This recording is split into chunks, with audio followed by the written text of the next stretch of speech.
There's a specific kind of terror that comes from realizing you've been seen. Not caught, seen. Caught means someone discovered your secret. Seen means they knew all along and watched you spiral anyway. In the criminal underworld of 1950s Harlem, where violence was currency and betrayal was a death sentence, one man understood this terror better than anyone. His name was Bumpy Johnson, and in September of 1958, he used it to break a man without firing a single shot. This is the story of Big Sam Foster, a man who sold his soul for $50,000 and discovered the price was far steeper than he'd imagined. Before we continue, this story is drawn from accounts and legends surrounding Bumpy Johnson. Some details have been dramatized for narrative clarity. Samuel Foster couldn't sleep anymore, not since August 20th, not since the Cadillac, not since Tony Maroney showed him that briefcase full of money and made him understand that his daughter's life had a price tag, $50,000. That's what Keisha was worth to the Italian mob. That's what they'd pay for one bullet in Bumpy Johnson's skull. Sam sat in the dark of his Harlem apartment at 3 a.m., listening to his daughter cough in the next room. Each wet, rattling gasp was a reminder. Tuberculosis didn't negotiate. It didn't accept installments. It took and took until there was nothing left. The doctors had been polite about it, professional. Without continuous treatment, Mr. Foster, I'm afraid Keisha has perhaps 6 months. Maybe less, maybe less. Sam had gone to Bumpy first, naturally. 5 years of loyalty earned you at least that, the right to ask. Bumpy had listened, nodded, pulled $2,000 from his desk without hesitation. For Keisha, he'd said, family comes first. $2,000. It had felt like salvation in that moment. Sam had nearly cried. It lasted 6 weeks. Now the bills were mounting again. The charity ward was talking about discharge. The specialized treatments, the ones that might actually save her, cost more than Sam made in a year, and Tony Maroney's card sat in Sam's wallet, edges worn from being pulled out and examined 100 times. One phone call. That's all it would take. Sam told himself he was just exploring options, gathering information. He wasn't going to actually do anything. He was just keeping the door open, just in case. He told himself a lot of things in those 3 weeks. By August 25th, Sam had built an entire architecture of justification in his mind. Bumpy was getting older, slower. The Italian families were closing in from every direction. Someone was going to take him down eventually. It was just mathematics. The kings of Harlem never retired. They all fell. If Sam didn't take the contract, someone else would. At least if Sam did it, it would be quick, merciful even, and Sam would save his daughter. That was the core of it. A father's duty to his child outweighed all other obligations. Bumpy had other soldiers. The organization wouldn't collapse. Life would continue. But if Keisha died because Sam chose loyalty over love, how could he live with that? He couldn't. So on August 28th, Sam called the number. I need to know the plan is solid, Sam said. I need guarantees. Tony's voice was smooth as silk. September 12th. Friday night, Lenox Lounge. He'll be at his corner table like always. You're his bodyguard, Sam. Nobody questions why you're close to him. You wait until he's distracted. You take the shot. You walk out the back. Cars waiting on 125th. We drive you straight to a safe house, then Miami by morning. New papers, new names, new life. Your wife and daughter are picked up simultaneously. By the time anyone realizes what happened, you're gone. And the money? $25,000 up front when you confirm. $25,000 when the job's done. Non-negotiable. Sam had hung up and vomited into his kitchen sink, but he called back 2 hours later. I'm in. The money arrived September 1st. $25,000 in used bills, delivered in a gym bag by a courier Sam had never seen before. He counted it 3 times, then hid it under a floorboard in his closet where his wife wouldn't find it. The weight of it was suffocating. Sam started drinking more, not enough to get drunk. He couldn't afford to be sloppy, but enough to quiet the screaming in his head. Every time he saw Bumpy, his heart hammered so hard he thought it might burst through his ribs. September 5th, Bumpy sent him across town on an errand. "Need you to pick up an envelope from my contact in the Bronx. Important. Take your time." Sam drove for 3 hours, his hands white-knuckled on the steering wheel, certain somehow that Bumpy knew that this was a test. But when he got back, Bumpy just nodded, took the envelope, told him to go home early. "You look tired, Sam. Get some rest." The concern in Bumpy's voice felt like acid in Sam's veins. September 10th, Keisha had a good day. She was laughing, playing, asking Sam to read her a story. He sat on the edge of her bed and read until his voice cracked, trying to capture this moment before everything changed. "Daddy, why are you crying?" she asked. "Because I love you, baby girl, more than anything." That night, Sam cleaned his gun for the 100th time. His hands didn't shake anymore. He'd moved past fear into a kind of numb acceptance. 2 more days. September 12th arrived like an execution date. Sam kissed his wife goodbye that morning without telling her it might be the last time. He held Keisha for an extra moment, breathing in the smell of her hair, trying to memorize the feeling of her small arms around his neck. "Be good for Mama," he whispered. He spent the day in a fog. Bumpy had a few meetings, routine business, collections, planning. Sam stood in his usual position, alert but distant, responding when spoken to but offering nothing extra. If Bumpy noticed anything off, he didn't show it. At 8 p.m., Bumpy got dressed for Lennox Lounge. Gray suit pressed sharp, his trademark fedora. He was meeting some city councilmen, talking about a housing development. Friday nights were for politics and jazz, the social maneuvering that kept Harlem running. "You coming with me tonight, Sam?" Bumpy asked, adjusting his tie in the mirror. Sam's throat was dry. "Yeah, of course." Bumpy looked at him in the reflection. For just a moment, their eyes met, and Sam felt like Bumpy could see straight through him, like every thought, every plan, every secret was written across his face in letters 10 feet high. But then Bumpy just smiled. "Good. Always feel safer with you around, brother." The word brother landed like a punch. Sam followed Bumpy out to the car. Lennox Lounge was packed. Friday night energy. Loud conversations, cigarette smoke, jazz bleeding from the stage. Sam had been here 1,000 times. It was familiar territory, which should have been comforting. Instead, it felt like a cage. Bumpy settled into his corner table, greeting the councilman, ordering his usual Hennessy. He was relaxed, engaged, laughing at jokes, completely unguarded. Sam positioned himself near the bar, the way he always did, close enough to intervene if needed, far enough to avoid being intrusive. The gun sat heavy in his jacket pocket. 11:15 p.m. The meeting was winding down. 11:30 p.m. The councilman left. Bumpy stayed, listening to the music, sipping his drink. 11:40 p.m. Sam went to the bathroom, splashed cold water on his face, stared at himself in the mirror. The man looking back was a stranger. He barely recognized himself. "You're doing this for Keisha," he whispered. "For your family. That's all that matters." When he came back out, Bumpy was talking to the bartender, his back turned. This was it. Sam checked his watch. 11:45 p.m. Tony had said to wait until 11:47 exactly. Timing mattered. The extraction team would be in position. Sam's hand moved to his jacket pocket. His fingers wrapped around the grip of the .38 Special. The metal was warm from his body heat. 2 minutes. The jazz band was playing something slow and mournful, a trumpet solo that sounded like a funeral dirge. 1 minute. Sam moved through the crowd. Nobody noticed. Why would they? He was always close to Bumpy. He was the bodyguard. 11:47. Sam was 3 feet behind Bumpy Johnson, close enough to see the stitching on his suit jacket, close enough to smell his cologne. Bumpy's head was turned slightly to the left, focused on the bartender's story. Sam drew the gun. In that split second before he pulled the trigger, 1,000 thoughts flooded his mind. "I'm sorry. Please, God, let this be quick.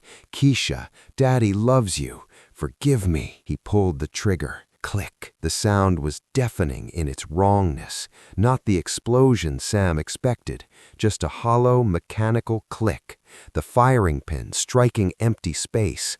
Sam's blood turned to ice. He pulled the trigger again. Click. The jazz music stopped mid-note. Someone gasped, and Bumpy Johnson turned around. Sam couldn't breathe. Bumpy looked at him with an expression Sam had never seen before. Not anger, not surprising, something worse, sadness. "I've been counting on you," Bumpy said quietly. The words didn't make sense. Sam's brain was short-circuiting, trying to process what was happening. The gun was in his hand, the hammer had fallen, but there was no bullet, no blood, no... Bumpy had known. The realization hit Sam like a freight train. He knew. "Sit down, Sam," Bumpy said, gesturing to the chair across from him. Sam's legs gave out. He collapsed into the seat. Around them, 300 people watched in absolute silence. Bumpy took a sip of his cognac, completely calm. "You want to know when I found out?" Sam couldn't speak. He could only stare. "August 20th, Bumpy said, "about 2 hours after Tony Maroney pulled up outside your apartment. My parking attendant saw the whole thing, called me immediately. 3 weeks. He'd known for 3 weeks. "I thought about killing you," Bumpy continued, his voice conversational, almost gentle. "Would have been easier, cleaner. One phone call and you'd disappear. Nobody would have questioned it. Hell, most people would have expected it." Sam found his voice. It came out broken, barely above a whisper. "Why didn't you?" Bumpy leaned back in his chair. "Because I needed to know if I was wrong about you. I needed to see if you'd actually do it. Sam's eyes were burning. "My daughter." "I know about Keisha," Bumpy interrupted. "I've known she was sick for months, Sam. You think I don't pay attention to my people? You think I don't know what's happening in their lives?" He reached into his jacket. Sam flinched, but Bumpy just pulled out an envelope. He dropped it on the table between them. "Her medical bills, all of them, paid in full as of this morning. There's also $5,000 in there for whatever else your family needs." Sam stared at the envelope like it was a serpent. "But you already gave me $2,000. "That was for immediate expenses. This is for the rest, for as long as she needs treatment." Bumpy's voice was hard now. "Did you really think I'd let one of my men's children die because of money? Did you think that little of me?" The question hit harder than any punch. Sam's hands were shaking. "Then why didn't you just tell me? Why let me—" "Because the Italians were watching you," Bumpy said. "If I'd suddenly paid for everything, they would have known I was on to them. They would have found someone else to turn, someone I maybe couldn't see coming." He paused. "And because I needed to know, Sam. I had to see if you were the man I thought you were, or if desperation had turned you into something else." The weight of it crushed Sam. He'd been a test, an experiment, a piece being moved across a board he couldn't even see. Bumpy signaled the bartender, "Get Sam a drink." "Whiskey." "Neat." When the glass arrived, Bumpy pushed it toward him. Sam's hands shook so badly he could barely hold it. "Let me tell you what really happened these past 3 weeks," Bumpy said. "Not what you think happened. What actually happened." Sam drank. The whiskey burned. "August 20th, like I said. Jerome calls me, says Tony's car's outside your place. I know what that means. The Italians are making a move, trying to turn someone close to me." Bumpy lit a cigarette, the smoke curling between them. "August 23rd, you called Tony back. One of my guys has the Italians' phone lines tapped. We hear the whole conversation. You agree to the hit." Sam's stomach lurched. They'd heard everything, every word of his betrayal, his rationalization, his weakness. "August 25th, the money gets delivered. I have someone follow the courier just to confirm. 25,000 in a gym bag. September 5th, I send you to the Bronx, not for an envelope. I didn't need anything from the Bronx. I sent you because I needed 3 hours to get into your apartment." Sam's eyes widened. "Found your gun in a shoebox under the bed, exactly where I thought it would be. Swapped it out with a dummy. Same weight, same feel. Firing pin filed down to nothing. Victor's a hell of a gunsmith." Bumpy tapped ash from his cigarette. "Every day after that, I watched you. Saw the guilt eating at you. Saw you going to church. Saw you with your daughter. Part of me hoped you'd back out, call it off, come to me and confess. I wanted to, Sam said, his voice breaking. God, I wanted to. But you didn't, Bumpy finished, because fear is louder than conscience, because desperation makes cowards of good men. The silence stretched between them. Finally, Sam asked the question that was killing him. What happens now? Bumpy stubbed out his cigarette. Here's what's going to happen. You're going to stand up. You're going to walk out of this club. You're going to go home to your wife and daughter. And tomorrow morning, you're going to leave New York. Where? I don't care where. Somewhere far. Somewhere the Italians won't look. Take your family. Take the money in that envelope. Start over. Sam's eyes filled with tears.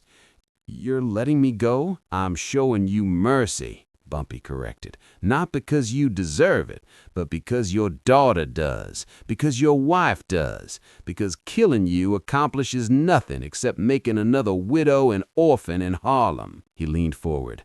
But understand this, Sam, you can never come back. Not ever. If I see you in New York again, if I even hear your name mentioned in this city, there won't be a second chance. You get one shot at redemption. This is it. Sam nodded, unable to speak. And Sam, Bumpy's voice dropped to barely above a whisper, when the Italians come asking, and they will, you tell 'em what happened here. You tell 'em I knew. You tell 'em I let you pull that trigger knowing it wouldn't fire. You tell 'em that in Harlem, information is power, and I have more information than God. One more thing. Bumpy leaned back. I'm giving you something you didn't earn, Sam, something you don't deserve. Remember that, every day for the rest of your life. Sam stood on legs that barely worked. I'm sorry, he managed. I'm so goddamn sorry. Bumpy didn't respond. He just turned back to his drink. Sam picked up the envelope with shaking hands and walked through the silent crowd. 300 pairs of eyes followed him. By tomorrow, everyone in Harlem would know what happened. His name would be poison, his reputation destroyed, but he'd be alive, and so would Keisha. The night air hit Sam's face like a slap. He stood outside Lennox Lounge for a moment, breathing, trying to process everything. Behind him, he heard the jazz band start up again, life continuing as if nothing had happened. Sam walked home through empty streets, the envelope clutched to his chest like a lifeline. He'd live with this shame for the rest of his life. Wake up every morning knowing he'd betrayed the only man who'd ever truly trusted him. Know that his daughter's life was saved by the mercy of the man he'd tried to murder. That weight would never lift, but at least he'd carry it breathing. The story of that night spread through New York's underworld like a plague. By morning, every corner boy and connected guy knew Big Sam had tried to kill Bumpy Johnson, and Bumpy had known all along, had let it happen, had turned an assassination into a public demonstration. The 5 families called an emergency meeting. The debate lasted hours. Carlo Gambino finally put it to rest. We leave Harlem alone. This man doesn't just have soldiers, he has something worse. He has eyes, he has information, he sees moves before we make them. Frank Costello wanted to argue, but he couldn't, not after what Bumpy had done, not after he'd proven that violence wasn't the most dangerous weapon in a war. Knowledge was. Bumpy Johnson never spoke publicly about that night. He didn't need to. The message had been sent and received. Sam Foster disappeared with his family. Last reports placed him in Detroit, working construction, living under a different name. His daughter survived, grew up healthy, never knew how close she'd come to being an orphan. And Bumpy? He lived another 10 years, died of a heart attack in 1968, ironically in the same Lennox Lounge where he'd faced down his would-be assassin. But the lesson of that night outlived them both. Sometimes the most powerful thing you can do to an enemy isn't to destroy them, it's to let them destroy themselves, and then show them mercy anyway. Because mercy, when you don't have to give it, is the ultimate demonstration of power. And in 1958 Harlem, Bumpy Johnson taught Harlem and his enemies the true weight of mercy. The gun went click, but the message echoed for decades, and in the silence that followed, Bumpy Johnson taught Harlem and his enemies the true weight of mercy.